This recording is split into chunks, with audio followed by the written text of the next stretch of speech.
नमस्कार मित्रांनो, तुमच्यासाठी एक आनंदाची बातमी। संजय गांधी निराधार अनुदान योजना आणि वृद्ध भूमिहीन शेतमजुरांना अर्थसहाय्य योजना जिल्हा आस्थापना वेतन आणि वेतनोत्तर खर्चांसाठी माहे जानेवारी आणि फेब्रुवारी 2025च्या अनुदानांचे वितरित करण्यासाठी राज्य सरकारने मंजुरी दिलेली आहे। यामध्ये 2 महिन्यांचे अनुदान असेल। महाराष्ट्र शासनाच्या सार्वजनिक न्याय विशेष विभाग यांच्या मार्फत 5 मार्च 2025 रोजीचा हा GR आहे। कारण की या अगोदरच्या विधानसभेमध्ये राज्य सरकारने घोषणा केलेली होती की 5 मार्चला जे आहे संजय गांधी निराधार अनुदान योजनेचे पैसे जमा करण्यासाठी आम्ही GR काढू। तर या ठिकाणी त्यांनी 5 मार्च रोजी या ठिकाणी GR काढलेला आहे।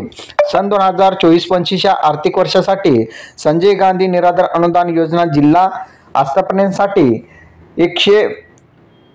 129,79,52,000 एवढा जो निधी आहे ते असेल। तर वृद्ध भूमी शेतमजुरांना अर्थसहाय्य योजनेसाठी या ठिकाणी 51,86,88,000 एवढा निधी अर्थसंकल्पीय तरतुदीमध्ये मंजूर करण्यात आलेला आहे। त्यापैकी या ठिकाणी संदर्भ क्रमांक 3च्या शासन निर्णयाअंतर्गत संजय गांधी निराधार अनुदान जिल्हा आस्थापनेसाठी 100 कोटी या अगोदर जे आहे वितरित करण्यात आलेले 100,39,17,800 तर वृद्ध भूमिहीन शेतमजुरांना अर्थसहाय्य या योजनेसाठी 40,39,54,020 रुपये एवढा जो निधी आहे या अगोदर वितरित करण्यात आलेला आहे। आता वित्त विभागाने मंजूर केलेल्या अर्थसंकल्पीय तरतुदीतून संजय गांधी निराधार अनुदान योजना जिल्हा आस्थापनेसाठी 9,65,00,000 एवढा निधी जे आहे वितरित करण्यात आलेला आहे। त्याचबरोबर जे वृद्ध भूमिहीन शेतमजुरांना अर्थसहाय्य योजनेअर्था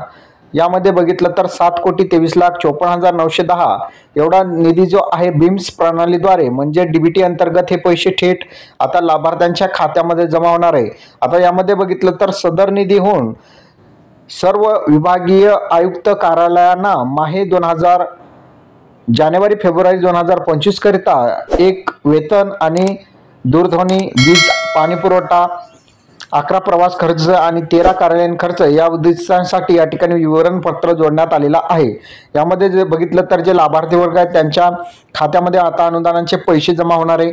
यामध्ये जानेवारी आणि फेब्रुवारी या 2 महिन्यांच्या अनुदानाचे पैसे असतील। सर्व विभागीय जे कार्यालय आहेत जिल्हाधिकारी कार्यालय आहेत त्यांना अनुदानाचे जे पैसे आहेत ते या ठिकाणी वाटप आवश्यकतेनुसार करण्यासाठी राज्य सरकारने निर्देश दिलेले आहे। ज्यामध्ये संजय गांधी निराधार अनुदान योजना आणि वृद्ध भूमिहीन शेतमजुरांना अर्थसहाय्य योजना यासाठी निधी वितरित करण्यात आलेला आहे। यामध्ये 2 महिन्यांचे 3,000 रुपये तुम्हाला मिळणार आहे।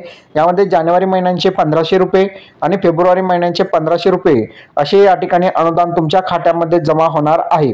यामध्ये बघितलं तर अनुदानाची रक्कम या ठिकाणी तुम्ही बघू शकता। यामध्ये जानेवारी फेब्रुवारी 2025 करता अनुदानाचे वाटप करण्यासाठी या ठिकाणी विभागानुसार या ठिकाणी त्यांनी यादी दिलेली आहे। कोणत्या विभागांसाठी या ठिकाणी किती रक्कम जी आहे या ठिकाणी मंजूर करण्यात आलेली। आपला जो विभाग या ठिकाणी विभागानुसार आपण बघितलं तर यामध्ये जी पहिली जी आपली योजना आहे ती असेल सामाजिक न्याय आणि विशेष सहाय्यक विभाग यांच्या अंतर्गतचा हा GR आहे।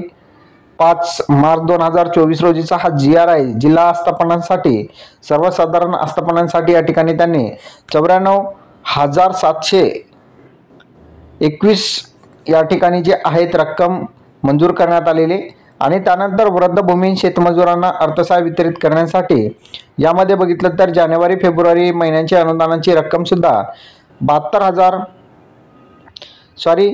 या ठिकाणी बघितलं तर संजय गांधी निराधार अनुदान योजनेसाठी बघू शकता 9,47,21,000 तर या ठिकाणी जे वृद्ध भूमिहीन शेतमजुरांना 7,21,23,000 एवढा जो निधी आहे वितरित करण्यात आलेला आहे मंजूर करण्यात आलेला आहे। प्रत्येक विभागानुसार या ठिकाणी निधी जे आहेत वितरित करण्यात आलेले। तर अशा प्रकारे बघितलं तर सोमवारपासून थेट हे पैसे जे आहेत लाभार्थ्यांच्या खात्यामध्ये आता जमा होण्यास सुरुवात होणार आहे। त्या अगोदर जर तुम्ही तुमच्या बँक खात्याला आधार नंबर लिंक केलेला नसाल तर लिंक करून घ्या जेणेकरून तुमचे जे पैसे आहेत थेट लाभार्थ्यांच्या खात्यामध्ये डीबीटी अंतर्गत म्हणजे डायरेक्ट बेनिफिट ट्रान्सफर अंतर्गत हे पैसे जमा केले जातात. जसं लाडकी बहीण योजनेचे पैसे थेट जमा होते, त्याच प्रकारे संजय गांधी निराधार अनुदान योजनेचे सुद्धा पैसे थेट जमा होते. त्यामुळे तुमच्या बँक खात्याला आधार नंबर लिंक करून घ्या, जेणेकरून त्या बँक खात्यामध्ये तुम्हाला संजय गांधी निराधार अनुदान योजनेचे पैसे मिळतील. त्याचबरोबर वृद्ध भूमिहीन शेतमजुरांना सुद्धा या ठिकाणी पैसे मिळतील. हा व्हिडिओ तुम्हाला कसा वाटला कमेंटमध्ये सांगा आणि चॅनलवर नवीन असाल चॅनलला सबस्क्राईब करा. धन्यवाद.